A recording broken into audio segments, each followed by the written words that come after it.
Bonjour à toutes et à tous et bienvenue sur notre chronique. Cette semaine, nous allons parler de notre épargne, de nos économies. C'est vrai qu'avec ces craintes de défaut, alors qui ont quand même été évitées en Grèce, du moins pour le moment, on commence à s'inquiéter pour l'avenir de nos économies. Est-ce que finalement, il ne faut pas se réfugier uniquement sur l'or ou sur le monétaire pour être tranquille? Et donc, bien entendu, ça peut paraître la solution idéale. Alors il est clair que si demain on a une guerre nucléaire mondiale, c'est sûr que l'or, et encore, je ne sais pas si ça vaudra quelque chose, mais enfin, on peut se réfugier sur ce type de métaux précieux. Mais bon, si on reste dans une configuration normale, il faut quand même regarder s'il y a un vrai danger sur notre épargne ou pas, et surtout penser au couple rendement-risque. C'est-à-dire quel risque sommes-nous prêts à supporter et quel rendement veut-on? Avec une règle simple, plus le rendement augmente, plus le risque augmente, ce qui est tout à fait logique.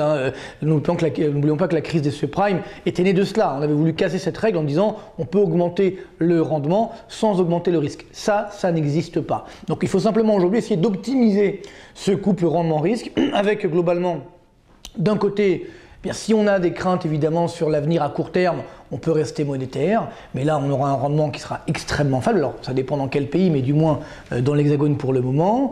Mais c'est vrai que en attendant, notamment, de résoudre complètement la crise de la zone euro, on peut se positionner sur de tels placements. Si on veut regarder à un peu plus long terme, à 2 ans, on peut évidemment investir sur des obligations dites corporate, ça veut dire d'entreprises, des entreprises saines, qui n'ont pas de risque de faire faillite dans les 2 années à venir, donc il y en a quand même pas mal, qui servent des rendements sympathiques. Donc là, effectivement, on peut acheter de telles obligations pour un petit peu dynamiser le portefeuille. Alors ça ne va pas ramener des miracles, mais on peut avoir des rendements autour des 4 à 5%. Donc ça, c'est quand même les deux placements, on veut dire favoriser, père de famille, et puis après on a les plus risqués. Alors bien sûr aujourd'hui, les obligations du Trésor nous paraissent extrêmement dangereuses. Alors c'est vrai qu'on continue à investir massivement sur les obligations du Trésor de l'ensemble des pays, mais à part l'Allemagne qui a fait vraiment des réformes importantes, la plupart des obligations d'État à 10 ans sont selon nous dangereuses, y compris en France où les taux d'intérêt sont relativement bas, même s'ils ont un petit peu augmenté, mais ça risque d'augmenter beaucoup plus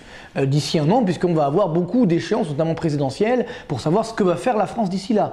Donc il faut être extrêmement prudent sur les obligations du Trésor, et pour l'instant, ce n'est pas selon nous un placement à favoriser. Donc il nous reste ensuite l'immobilier, là aussi on l'a déjà évoqué. L'immobilier, bien sûr, en France, pourquoi pas, à Paris notamment, sur des biens rares, c'est vrai, mais attention, à partir du moment où les taux d'intérêt augmentent, ce qui est le cas depuis quelques mois, et bien à ce moment-là, les prix ont tendance à baisser. Donc, soyons extrêmement prudents sur l'immobilier, surtout si dans un an, après les élections présidentielles, on fait les mauvais choix stratégiques et que les taux d'intérêt augmentent fortement, là on peut avoir une très forte baisse des cours de l'immobilier. Donc, prudence de ce point de vue-là. Qu'est-ce qu'il nous reste? Les matières premières.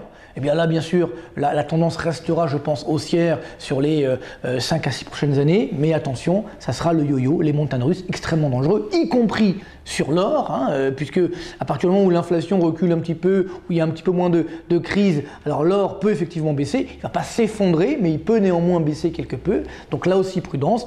Et il nous reste bien sûr les actions, tout simplement, où là, c'est vrai qu'il faut profiter un petit peu, je dirais, des mouvements de baisse, comme on a eu il y a quelques semaines. À partir de cette forte baisse, dès qu'on rassure un petit peu les investisseurs, comme on l'a fait en Europe, eh bien on a du stock picking à faire, c'est-à-dire finalement des bonnes affaires à réaliser, avec des marchés actions où il y a quand même des dividendes sympathiques.